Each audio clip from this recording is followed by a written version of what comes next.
I should start by saying that I'm Canadian, so I have no idea who this Lincoln or Douglas I'm somehow supposed to emulate is. I'm just told that I'll be reminded when my time is about ready to run out, so I will try to keep to that. I want to make 4 points in my opening remarks to get these on the table for discussion. The 4 things are the narrative history of the universe and its fine-tuning for life, which I consider to be an argument for the existence of God. I want to comment on the deeply mathematical character of the fundamental laws of physics that undergird our understanding of reality. I'd like to comment on the nature of evolution and how the problem of evil is mitigated by our best understanding of evolution. And I'd like to comment on the growing awareness of the importance of love for human flourishing as an affirmation of a very traditional belief that's long been at the heart of theism. First up, the narrative history of the universe. Anybody who has participated in this conversation at all is familiar with what we call the anthropic principle. The anthropic principle is a very, very familiar, examined and over-examined argument, one which I do not think has been appropriately refuted, although it has been mitigated, and there are alternative explanations for it. But the anthropic principle highlights the fact that the unfolding character of the universe shows that the laws of physics have to be extremely fine-tuned to make life possible. And one would not have anticipated that the law of gravity would have to have the specific strength that it does, that the nuclear physics laws would have to have their peculiar form, that the charge on the electron would have to have its particular value, and so on. These things do not seem, at first glance, like somehow they should be relevant to life, but it turns out if you change any of these by even a small fraction of a percent, the universe becomes uninhabitable. So there's a very real sense in which the universe looks like somehow, at the most basic level, life is supposed to be here, that it is not an accidental afterthought.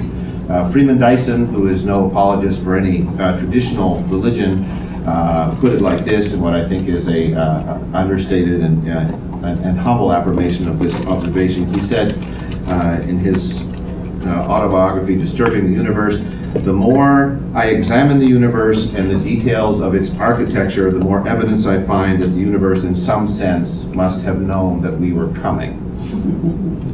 The second point I would like to make, perhaps I'm very unwise to make this, given that my partner is a professor of mathematics, is taken from the name of a very famous paper called The Unreasonable Effectiveness of Mathematics in the Natural Sciences.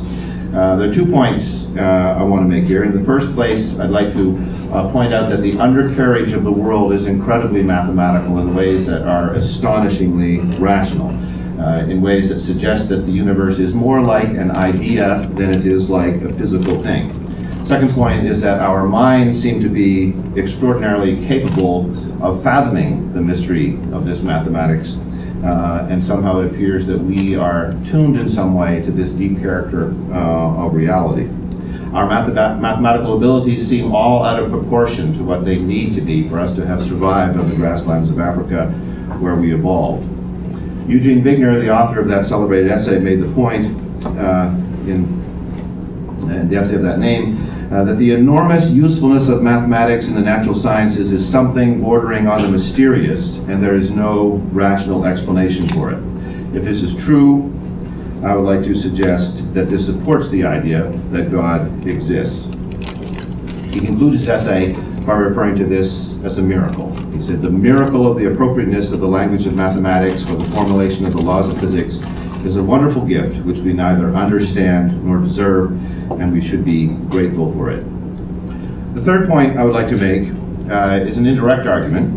I would like to suggest that evolution, as we've come to understand it in the last 100 years or so, mitigates a traditional objection to belief in God, which is the problem of evil.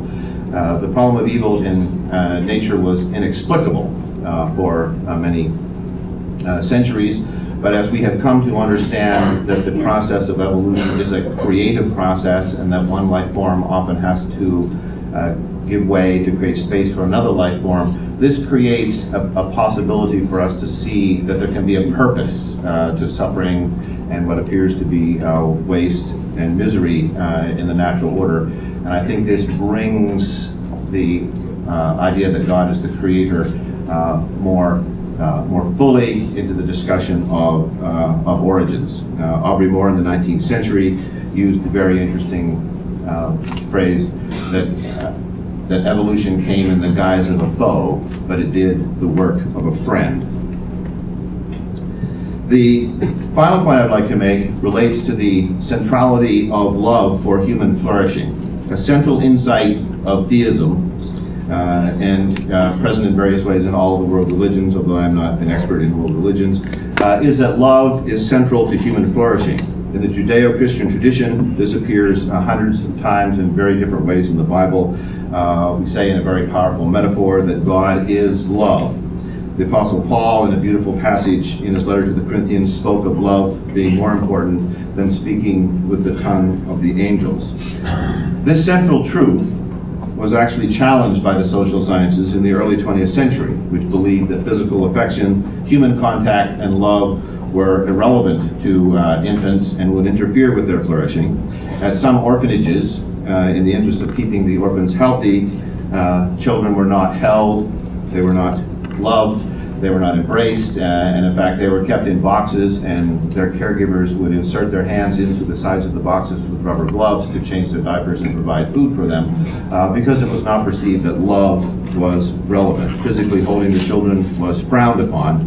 Best-selling parenting manuals warned against making children dependent by loving them too much. 1 minute? 30 seconds. Well, 30 seconds. So this misunderstanding resulted in the death of tens of thousands of children in orphanages. We now understand that love is absolutely essential to human flourishing, and I would say this is a sense in which science, as it has unfolded in the last few decades, has recovered a very central belief that has long been at the center of belief in God. So taken together, I think these ideas all conspire to suggest to us that it is good for us to understand the universe as the intentional and purposeful creation of a God whose nature is love. Thank you. It was nice to hear that Dr. Giberson said that apparently around 13.7 billion years ago, there was a God who set the natural laws in motion so that eventually mathematicians would be born. And my question about that is, with all of those years until humans came about, we also know that about 55 million years ago, an asteroid hit the Earth that wiped out the dinosaurs. Had that not occurred, probably mammals would not have evolved into human beings. So do you think when God set the natural laws into effect, he had also in mind having an asteroid hit the Earth? And wouldn't that be an odd way to bring about mathematicians? I doubt that the extinction of the dinosaurs was built into the Big Bang. I also think it's entirely possible that creatures that would have been engaged in these kind of conversations could have flourished even if the dinosaurs hadn't gone extinct. They might just have come about in some other way. And I also don't rule out the possibility that such creatures may exist in other places on other planets. So that God did not really have in mind human beings, and it sounds to me like you're more talking about a deistic view, that there was a God that started the laws of the universe and retired as deity emeritus. Is that correct? Or no, I wouldn't say that, because if this was purely a deistic God, I don't think the enormous capacity that we have for love would have played such a central role. We could easily be functioning automatons without the capacity to love either ourselves, our fellow creatures, or God. And all of this could have unfolded in exactly the same way. So I think the centrality of love suggests that God is not remote and uninterested. And since chimpanzees and other species can show love to one another, probably God would have been satisfied without humans evolving? Or did he have humans in mind when he started the laws of the universe? You seem to indicate maybe, maybe not. We don't know. He may have been relieved if human beings never appeared. I don't know whether he would have been satisfied or not. I think it's anthropocentric to suppose that the only thing in the created order that God cares about is Homo sapiens. So I think God is interested in lots of creatures. Well, you refer to the miracle of mathematical knowledge. Does God, in your view, perform miracles in this natural world, or he just set the laws in motion?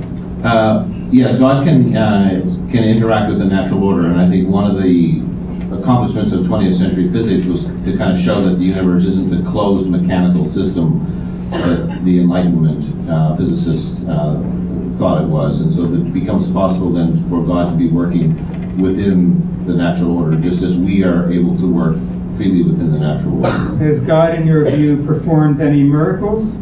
Yes. Would you like to mention a miracle or two? God has raised Jesus from the dead, and God brought the universe into existence. I mean, those are two rather significant miracles, I would say.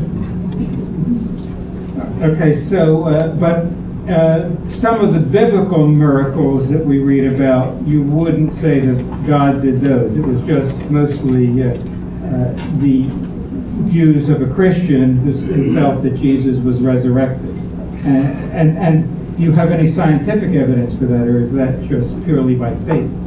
The fact that Jesus was resurrected? Yeah. Well, there are New Testament documents which are the evidentiary support for that, and there's the ongoing witness of the church, and many Christians feel like belief in the resurrection of Jesus has kind of empowered them in significant ways, and so that plays an ongoing role in the life of the church, and so I think there's some validation there, but I would agree that this is largely a matter of faith. And by your faith, was Jesus resurrected to atone for human sin? Yes, but I would want... But there was an original sin that he allegedly atoned for, but I assume you don't, as an evolutionist, accept that Adam and Eve were the first humans and that they committed an original sin. Well, Jesus doesn't have to atone from original sin, just from sin in general. And I think that it's empirically obvious that humans are sinful and could stand to be redeemed from that sin. According to the Jewish calendar, the year that God created the universe was 5,711. I believed that when I was 8. As with earlier religions, like astrology or worship of the sun god, the Bible is full of predictions based on signs from the heavens and the stars. A Bible written today, instead of in a pre-scientific era, would contain very different origin myths and God beliefs. Our topic tonight is, does science make belief in a God harder or easier? My short answer is that I see no scientific evidence for the existence of any gods, and lots that conflict with ancient holy books that attempted to explain the universe and make ourselves significant in it. Countless scientific discoveries over the centuries have changed God beliefs. Most people no longer attribute natural phenomena like thunder, eclipses, earthquakes, and floods to supernatural causes. Scientists know there will be a total solar eclipse on December 26, 2038, and it won't be a sign of God's displeasure with our behavior. There will always be a so-called God of the gaps, because there will always be mysteries. But the more science advances, the less we need a tribute to a God. The 18th century French mathematician and astronomer, so I'll bring some math in too, Laplace did some groundbreaking work on the stability of the solar system. When the Emperor Napoleon asked Laplace why he didn't mention a creator, Laplace said, "I have no need of that hypothesis." Perhaps one day, a future Laplace might explain to a future Napoleon why the origin of our universe needs no God hypothesis. In fact, in the latest book by renowned physicist Stephen Hawking, he gives a scientific argument on why M theory might someday show how multiple universes can be created spontaneously from nothing, and why a creator of our universe is not needed. And that's a partial answer to the anthropic principle. But even if M theory were proved true beyond reasonable doubt, and it certainly has not been at this time, many religious believers would likely ignore the evidence to find reasons that are consistent with their God beliefs. The more we learn about our natural world, the less significant humans seem to be in it. Darwin showed that we are part of the animal kingdom. The first creatures that can be called human inherited their DNA from creatures who could not be called human. I don't know where the souls come into that picture. Copernicus displaced humanity from the center of the universe, and if M theory turns out to be correct, we might be an unremarkable species living in an unremarkable part of an unremarkable universe. The easiest way to believe that the Bible is the divinely inspired Word of God is to ignore scientific discoveries that conflict with the Bible, or to find so-called scientists who denigrate evolution as, quote, just a theory, and fabricate evidence to justify that the Earth is less than 10,000 years old. Credible scientists like Dr. Giberson disagree with fundamentalists and their pseudoscientific beliefs, as do I. For me, it's easy. Since I don't believe in any gods, I don't endow any books with divine inspiration. But it's not so easy for a scientist like Karl, who wants to maintain his belief in the Bible. He has two options. First, he can look for ways to interpret ancient biblical passages so as to make the Bible compatible with scientific discoveries. Failing that, he can say parts of the Bible are merely allegorical but still contain profound truths. I agree that we can find profound truths in the Bible, as we can in the Odyssey, the Quran, Aesop's fables, and many other books. We know how to distinguish good scientific ideas from bad ones. Science relies on experimentation, testing, and skepticism. It thrives on disagreement and unwillingness to question assumptions critically, while we search for evidence until a consensus is reached. That's why scientific truths are the same in Pakistan, the United States, Israel, or India, though their citizens may have very different religious beliefs.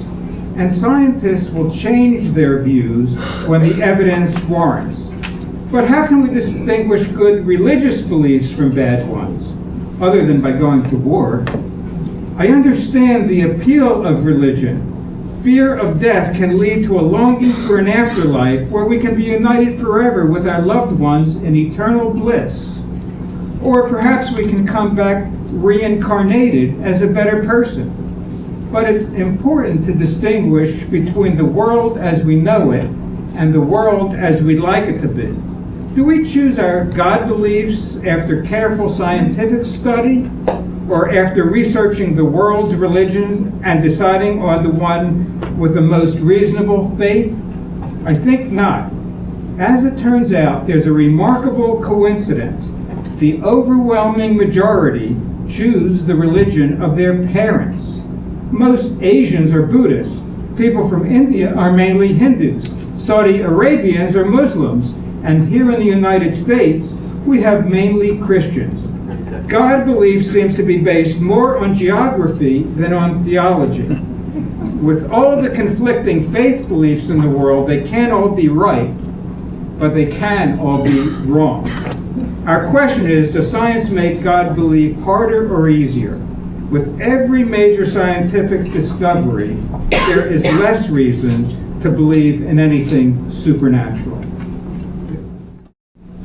I wonder if you could clarify a little bit for me how you are tagging the Bible and God. Sort of, you seem to be conflating them a little bit. At some point, it seems as if you were saying that we can't believe the Bible, but there are theologians who have different readings and biblical scholars and so on who don't find any problem with the things that you're raising there. So can you comment the degree to which your argument depends on exactly what the Bible is saying of this? Well, I use the argument because I understand that you believe the Bible was divinely inspired, if not to be taken literally. So in saying I see no evidence for a God, I would say I see no evidence for a biblical God, and I was focusing on that. But from a scientific point of view, I see no evidence for any gods. Okay. Now, when you speak of Laplace, can you comment a little bit that, I mean, a part of what we are looking at with Laplace is that there's a particular model of God that was in play, and with the model that was in play, Laplace responded to Napoleon that I don't need to have that particular model of God anymore. But discarding one model of God and replacing it with another one is not the same as discarding belief in God. And I think that that's what happens a lot with religion, that 2,000 years ago people had different religious beliefs when the Bible was written, or different views of God. We get more science, and those who want to still maintain a God belief have to change their views of God. And that, for some people, will happen ad infinitum. For other people, and a lot of scientists, they decide, you know, this God belief no longer makes any sense for me because science works perfectly well without God. There are arguments that can be made for the universe not needing a creator and miracles never happening. But if M theory or some of these other sort of cutting-edge speculations turn out to be true, those have a deeply rational character which will remain unexplained. I mean, are we just to accept that there's a deeply rational mathematical sort of substrate to reality and say that's great that it's there because otherwise we wouldn't be here? I mean, doesn't that call out for some kind of explanation? Yes, it does, but I think that scientists, mathematicians, and all thinking people have from time to time given the answer, I don't know. And because there are questions that we can't answer, doesn't mean that we can take the simplified approach and say, God did it. Okay. That's all the questions I have for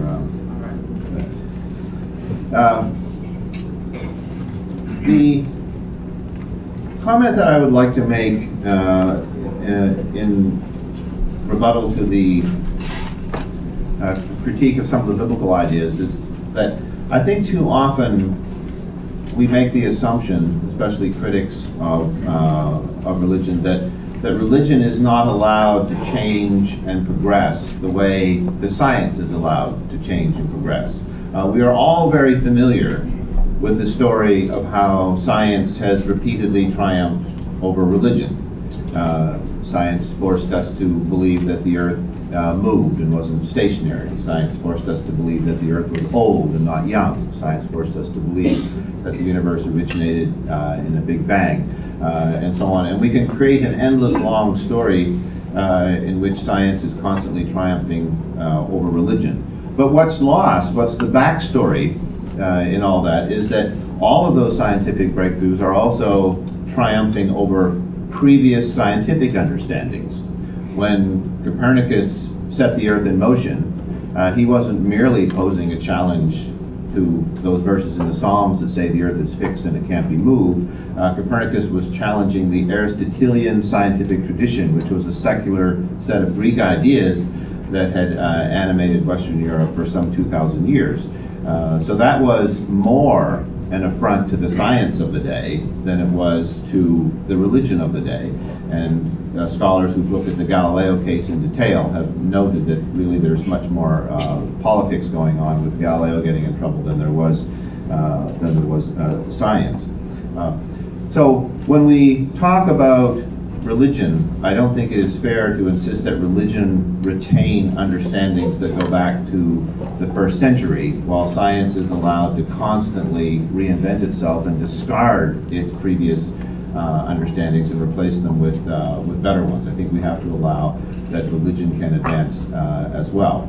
Now, science seems to be more successful in some ways than religion, but the reason for this is that science studies simpler problems. My field is physics. Physics studies incredibly simple things, and so it's not surprising that we physicists kind of get it right. I mean, we know what the atom is like.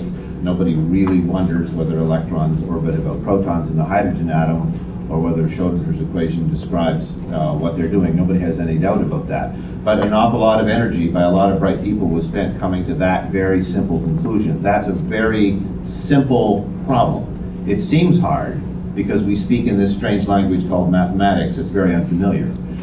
But if, for example, the childhood game Candyland had to be played in Hebrew, and in order to learn how to play it, you had to master Hebrew first, then Candyland would become an enormously complicated game to play, and we would marvel at people who were able to play Candyland before the age of 10 because of how complicated it was to learn the rules. Science has chosen simple problems and made rapid progress there. Religion deals with very, very deep, complicated problems, the most abstract, metaphysically general concepts of reality that we are struggling with. So it is not surprising that we see through a glass that seems somewhat darker than that through which the scientist looks. Some of the speculations that challenge things like the anthropic principle and so on, I'll try to say a little bit more about this in my final remarks, but they involve a whole set of additional assumptions. And so whether or not M theory or any other proposals for multiple universes are really going to explain away the fine-tuning of this universe is very much speculation, and in some ways resembles a bit of an act of desperation. It looks like the fine-tuning argument is so good that desperate alternatives are being advanced to try to avoid the impression that somehow the universe knew we were coming. I know some science students in the audience are thinking, hey, I don't think science is easy. And one of the differences, I think, is science recognizes the difficulties. They don't have the answer to the origin of the universe. On the other hand, unlike some religious people, they also don't make up answers. Many religions survive because, as Karl says, they evolve, or because they make statements that can't be shown to be scientifically false. For instance, I can't disprove the following statement that many Christians believe. The rapture is coming soon, but we don't know when. On the other hand, Harold Camping, a popular and influential evangelist on family radio, recently said, the rapture is coming on May 21st, 2011. I expect we will all be able to disprove that statement on May 22nd. Science not being able to disprove a God's existence does not constitute evidence for existence, any more than not disproving unicorns is evidence that unicorns exist. A person making a claim is responsible for providing evidence for it. For instance, I can say that the universe was created just 10 minutes ago, and God planted false memories in all of you. You can't disprove me, but you don't believe it. There's a popular cartoon on the door of many mathematicians which shows one mathematician explaining his complicated multi-step proof. Another mathematician interrupts and says, I think you should be more explicit here in step 2. Step 2 says, then a miracle occurs. In Karl's arguments for God, I don't think he was explicit enough in his various versions of step 2. Mathematicians, as well as scientists, are necessarily atheistic in their work. If science could provide evidence of a miracle, then it wouldn't be a miracle. It would be science. I think Karl is a theological combination of the Dalai Lama and Pat Robertson. Let me explain. Karl and the Dalai Lama are both intelligent men who value science.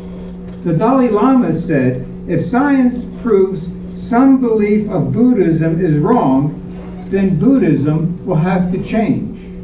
Karl can probably say the same thing about Christianity. So where do they differ? Because Karl was not born into a Buddhist family, he doesn't believe in reincarnation. And because the Dalai Lama wasn't born into a Christian family, he doesn't believe in the physical resurrection of Jesus. Accidents of birth can lead to contradictory faith beliefs, but they don't constitute evidence for those beliefs. Now, here's the Pat Robertson part of Karl. I'm looking forward to this one. Yeah, you'll probably agree with this part. You are both Christian evangelists who recognize there are conflicts between science and the Bible, and you both look for ways to keep Christians in the fold. Here's where you differ. Pat Robertson tells Christians to believe all miracles of the Bible, even if they conflict with scientific evidence. Karl tells Christians not to believe in the many biblical miracles that science can demonstrably prove to be false. Yet he says Christians must believe in a reincarnation miracle because that's essential to Christianity. But if the Bible is mistaken in telling us where we came from, how can we trust it to tell us where we're going?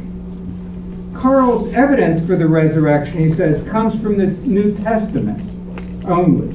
However, not one sentence in the New Testament is from anyone who met Jesus. The Gospels were written some 35 to 65 years after Jesus' death, and their stories disagree on essential details. Further, there's no independent confirmation of the resurrection from non-biblical sources. Resurrection stories were popular at the time of Jesus, and associating him with previously resurrected gods like Osiris and Romulus would not have been difficult to manufacture. And if you believe the Bible story that Jesus rose from the dead, then do you also believe the Bible story about many other dead people rising? According to Matthew 27, graves opened and lots of Jews were resurrected and went to Jerusalem, where they were seen by many. We'd have expected to hear something from the resurrected and their relatives, like what it's like being dead, how long they stayed in Jerusalem, and whether they returned to their graves. Karl's journey away from anti-evolution fundamentalism did not erode his Christian beliefs. He seems to say that he's a Christian and believes in evolution, so others can also believe in evolution and remain a Christian.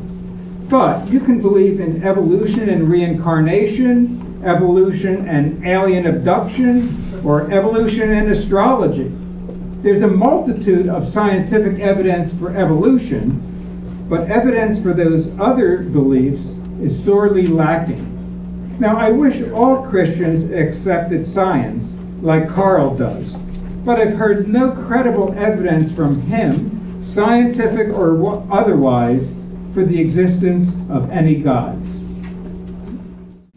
If we are talking about the existence of God and whether science supports that view or not, I don't think we have to be quite as literal in reading the scriptures as Herb is suggesting. I don't think that belief in God as creator is tied to these biblical stories in the way that he is suggesting.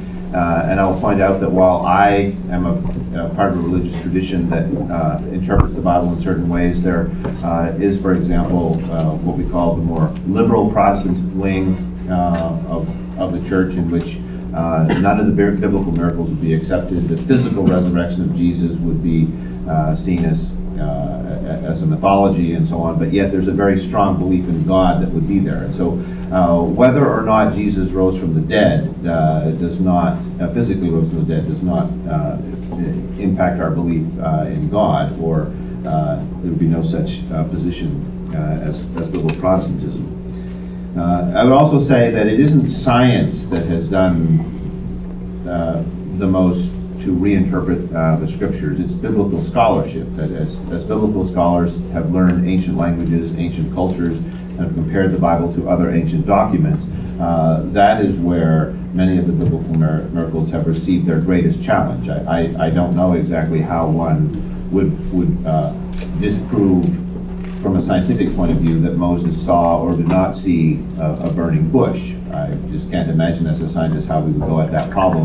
But a biblical scholar has tools that might help him to understand where a story like the burning bush might come from. So I think that in conclusion, the biggest question that seems to be in my mind here is not really the question of whether or not we can examine the world and at the end of it conclude that God exists, although that's kind of the way this debate is framed. I think the question really is, what sort of a foundation might we start from and find the most satisfactory understanding of the world as we experience it? There is a deep mystery behind our existence, and I agree with Herb that we don't want to be just looking at everything that we don't understand and saying, oh, God did this and God did that, and then being dismayed when science shows that it happens some other way. But there is a deep mystery behind our existence. There is some sort of a ground that is out there. Now, we can be agnostic and say we don't know what this ground is and just accept that the world is rational and so on, or we can say that God is the ground of our existence, and in so doing feel like we have an adequate basis for our experience of the world as rational, our understanding of the laws of nature is deeply mathematical, an appreciation of the fact that this is a world that seems full of purpose, and so on, or we can just take all of those things for granted.